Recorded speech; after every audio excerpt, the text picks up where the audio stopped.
Unity Software decided it was going to try to speedrun their way into gouging every game developer that has had any market success with them whatsoever. That's basically the long and short of it. If you guys want to learn how that all happened, that's what this video is going to be about. It's actually crazy. I've never seen a software company act this predatory since the days of Electronic Arts, which comes as no real surprise because the current CEO of Unity Software was the former CEO of Electronic Arts. Yeah. Again, this story is one that spans so many years and has so much bullshit in it that I don't really know where to start. So I suppose the best place to start would be with the CEO. John Riccitiello. Riccitiello, who was the CEO of Electronic Arts from 1997 until 2013, when he ended up resigning, ended up becoming CEO of Unity Technologies in late 2014. So yes, Riccitiello was the guy that oversaw things like SimCity being always online, or Dead Space 3, the single-player game that had microtransactions that allowed you to pay to win. That was all under Riccitiello's watch. Arguably the worst CEO in the history of Electronic Arts is now at the helm of Unity Software. Unity Software creates a video game engine. The video game engine that is commonly seen in a wide variety of some of our most favorite and favored video games. Games like Rust, games like Tarkov, Path of Exile, Hollow Knight, Cuphead, you name it. There's an awful lot of games that are made on Unity. A lot of them. Totaling hundreds of millions, if not billions, of game sales and downloads. Downloads are important here over many, many years. But of course, Unity has been rife with controversy. And that's where we come to here. Because the controversy has reached an absolute head and looks as though they are trying to, from all angles that I can see, run Unity straight into the ground at the cost of the developers that have been funding this endeavor for them right along. Our story begins with a statement that was made on Twitter yesterday. Unity's Twitter account ended up releasing this statement. Today, we announced a change to our business model, which includes new addition to our subscription plans and the introduction of a runtime fee. Well, that seems odd. What does that mean? We wanted to provide clarifying answers to the top questions most of you are asking. Yes, this is a price increase and it will only affect a small subset of current Unity editor users. Just so that we're on the same page, these current subset are the games that have actually sold well. Developers that have done a good job and made a good product for an audience that enjoys those games, a large audience that enjoys those games. The developers who will be impacted are generally those who have successful games and are generating revenue way above the thresholds we outlined in our blog. We looked for ways to lessen the impact on developers and provide ways to bring the runtime fee to zero. If you're using any of our ad products, Unity gaming services or cloud service, etc., please contact us to discuss discounts. So this is based on runtime fee. A runtime, for the purposes of this, is a download. So when you go to places like Steam or Epic Games, etc., you purchase your game, you then download that game. When you trigger that download, Unity is now going to charge a game developer, based on the version that they are running, a certain amount of money. In lay terms, what this means is, if your game is successful, what they are going to do is, in addition to charging you the licensing fee that they charge you annually to be able to use their product, their video game engine, to make your video game, in addition to that, they're going to allot you a certain number of downloads that won't incur an additional fee, but instead, after that allotment, they will then start charging you a certain amount of money per download. If I were to go to Steam and download a Unity game, or if I were to go to Escape from Tarkov's website and download a copy of Tarkov, that download would trigger a fee to Battlestate Games for me having downloaded it. And it looks kind of like this. So $200,000 is a revenue threshold for somebody using the personal version, so a single dev, let's say, with an install threshold of 200,000, means that every additional install, and this is a lifetime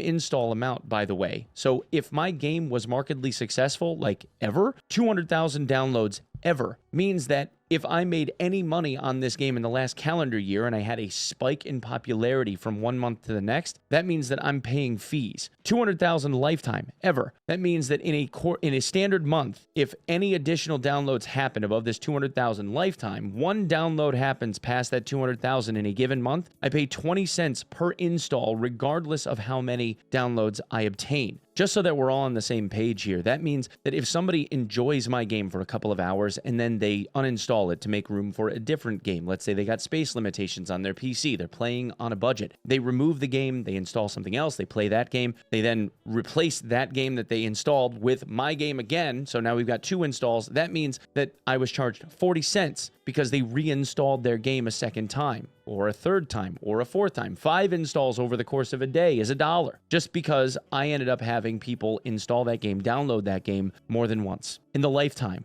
of having that game be available to the marketplace. You can see where this would start being potentially abusive, right? And sure, on the chart, it trickles down a little bit over here on the enterprise side. And if you're wondering what the differences are, the enterprise side over here is a license that costs $3,000 a year for 20 dev terminals and 10 server terminals. That's what they allow. But even then, we're talking at the start per month where the counter resets on the first, you're talking 12.5 cents per install down to a penny per install if you start getting above 1 million units. That's still an exorbitant amount of money for a small-ish dev team.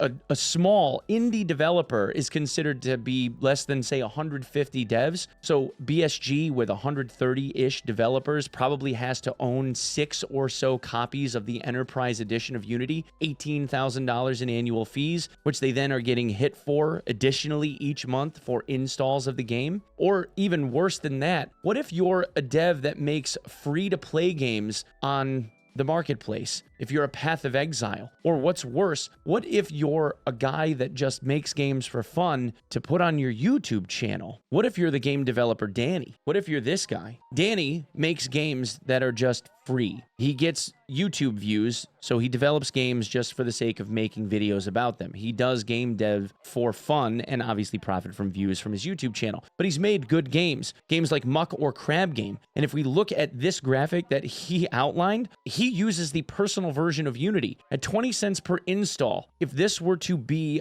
something that he developed after the new terms of service go into effect, he would owe Unity $5,600,000 in download costs and fees. Imagine doing something just for the fun of it, putting it out on the marketplace and having people download it for absolutely free on Steam, and then owe the game engine $5.6 million just for doing something fun. That kills the ability for people to do game dev of any kind. Games like Path of Exile, offering up games for free to play, make the majority of all of their money through microtransactions through their cosmetic store. Now, obviously, there are cuts that have to be taken for things like that, from both serving that information and all of that data to Steam taking its cut through its marketplace. But in addition to that, now we're talking about how free-to-play games being downloaded then end up being eaten up in fees because Unity wants their piece. This would murder the objective idea of free-to-play games for people that don't have a lot of money but still want to enjoy titles like Path of Exile. And for those of you wondering whether or not multiple downloads actually count, well, according to Stephen Totillo, who is a well-known game blogger and someone that has an awful lot of respect in the industry, he says that they do. They absolutely do. Or they did. They did. See, because moments after, well, hours, I say moments, 5 hours after this was put out, there was some clarification that got made to where apparently they decided that they were going to start walking this one back. I got a major update from Unity about their new fees. Unity regrouped and now says only the initial installation of a game triggers a fee. Demos mostly won't trigger fees. Devs not on the hook for game paths. But this doesn't address a couple of huge issues. The first is, what if you have the ability to spoof hardware IDs? Because I would assume that this is based on tracking hardware. Let's like be honest when it comes to this kind of thing. It's going to come down to hardware ID of a certain terminal, right? Like the PC is going to have a hardware ID between its hard drive, its motherboard, et cetera, et cetera. Those hardware IDs will be the thing that Unity will end up tracking to say whether or not an install is going to be a fresh install or a new install, as opposed to a repeated install. But what if there happened to be a piece of software, let's say, that existed in the marketplace somewhere, let's say among the augmented crowd, people that like to do a little cheating now and then? What if a piece of software happened to exist where hardware IDs were capable of being spoofed? That couldn't possibly be possible, could it? Now, make no mistake, gamers already go out of their ways when they don't like something. Bad patch, bad game launch, etc., to go out of their way to review bomb something on Steam. That's something that we've seen an awful lot of. They'll go out of their way to do that. We know that they will. So what's to keep people from doing install loops just to run up fees on game devs that they don't like? In the case of Unity, sure, Unity's going to make its nut, but that's the kind of stuff that would end up putting game devs completely out of business. So obviously the idea of fraud is a major issue, but not to worry, because Unity says it will use fraud detection tools and allow developers to report possible instances of fraud to a compliance team. That definitely will fix all of the potential issues. But wait, what if there was the potential to, like I said, hardware ID spoof? Because as we all know, it's definitely something that we can trust from guys like Unity who have only ever been completely honest. Right? The same company that decidedly outlawed the creators of Spatial OS because apparently the modification to their terms of service that they made in 2019 meant that Spatial OS, the creators of Spatial OS, were in violation of those terms of service. And then Unity, instead of trying to work with them on the issues surrounding their terms of service, just pulled all of the licenses that Spatial OS had. And then in the aftermath of that, the Unity devs, or the guys at the head of Unity, decided that they were going to create a GitHub repository. So that way, anytime that they modified any terms of service that had to do with Unity in future versions of Unity, they would have a repository of all of the iterative changes that happened in the past. That way, any game dev could go and look at all of that stuff, which is a really, really good thing for the sake of transparency, right? But what if they just decided that they were going to remove that? Unity silently removed their GitHub repo to track license changes, then updated their license to remove the clause that lets you use the TOS from the version you shipped with, and insists games already shipped needing to pay the new fees. So just so that everybody's on the same page, they got rid of the track history that they had done when they changed all of their stuff. And then this little bit here, Unity may update these Unity software additional terms. You may elect to continue to use any current year versions of the Unity software, and according to the terms that applied just prior to the updated terms, the updated terms will then not apply to your use of the current year versions unless and until you update to a subsequent year version, which means if I'm a Unity dev that's creating something in Unity 2018, I apply my terms of service. The terms of service that I have to follow are the terms of service set out from Unity 2018, not the newest version of Unity. Except that clause in the newest terms of service doesn't exist. They got rid of it. They deleted it, and they deleted the GitHub repository, all of those historical logs. They deleted all of those too. So now any of that information that had been at one time relied upon by devs is no longer being relied upon because none of it exists anymore. The clause in the newest terms of service isn't there, which means all of the prior game devs that have made prior games in Unity are all roped in on this. Every single one of them, which also means that if a game dev were to, say,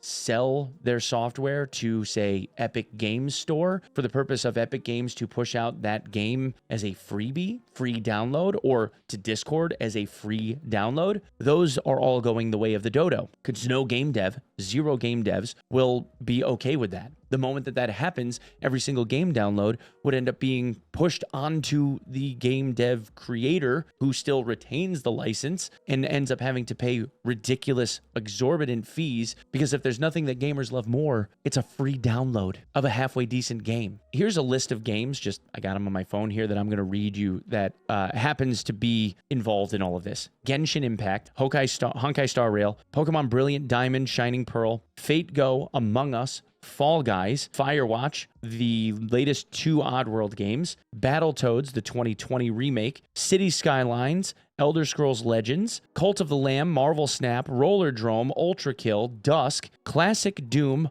Hearthstone, which, if you didn't know, Hearthstone was created in Unity, Subnautica, Rust, Cuphead, Hive Swap, Rick and Morty, most of the VR games that have lately come out in Oculus because Unity is part of the Oculus dev kit. There's a lot. Escape from Tarkov, obviously. So anyway, back to Alistair McFarlane. This guy here, who is one of the heads of Facepunch, ends up putting out, hey, by the way, this is 7 hours ago, the Rust cheat community already has a working reinstall script for Rust with a unique hardware spoofer on each install. If anyone thinks Unity will be able to filter these out, they won't. Anti-cheat companies have been playing cat and mouse with spoofers for the past decade and a half. So for any of you wondering whether or not cheat devs are smart enough to be able to get around this and really fuck over game developers that they don't like, let's say a certain cheat out of China gets detected and 20,000 users get banned overnight. People that were using extremely popular cheats, like a ban wave that happened 6 months ago in Escape from Tarkov, where the most popular radar cheat got found and deleted from existence, and the company that was developing it in China got raided. Imagine if those cheat devs decidedly made something that did This because they got pissed off that a game developer was capable of catching their cheat in the act. So then they create a newer version with a hardware ID spoofer that does a major reinstall loop. Want to fuck over a game dev? Do this. Just run this overnight and you end up racking up exorbitant fees for your favorite game developer that is making you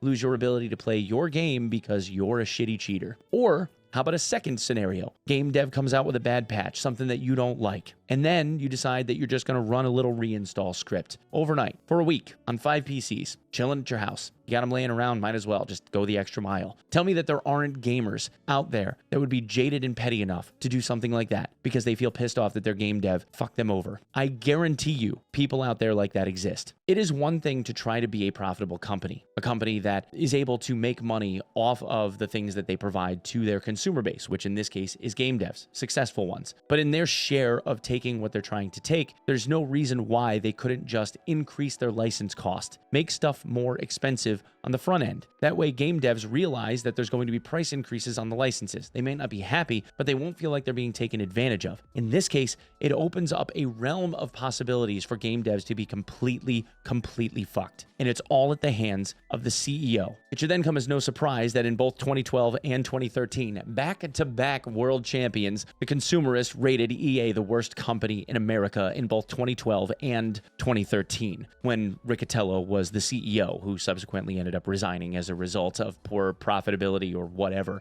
eventually, finally, in 2013, when he ran EA into the ground. Now he's doing the same thing to Unity, currently. Oh, and there was a little bit where he ended up selling off some shares, 2,000 shares, but he owns 3 million shares. There's 350 to 380 million shares outstanding for Unity right now. Unity's a publicly traded company, so you can go and see all of that. It's all public domain. That's really a nothing burger. I wouldn't really hang my hat on that one. But the worst company in America, Unity right now is in the running for it. Maybe he'll be able to do a triple crown as the worst company in America for the consumerist yet again. Anyway, guys, that's what I have for this one. Thanks so much for coming and checking it out. I really hope that they get this one figured out. For more news and information like this one, more editorial stuff, if you want to come by and, maybe sub the channel, that would be pretty sweet. Otherwise, come and check me out where I'm playing video games every single day at twitch.tv/Onepeg, starting around 7 to 8 a.m. Eastern Standard Time. Love you all. Thank you so much for lending me your eyeballs. Appreciate all of you, and we'll see you in the next one. Peace.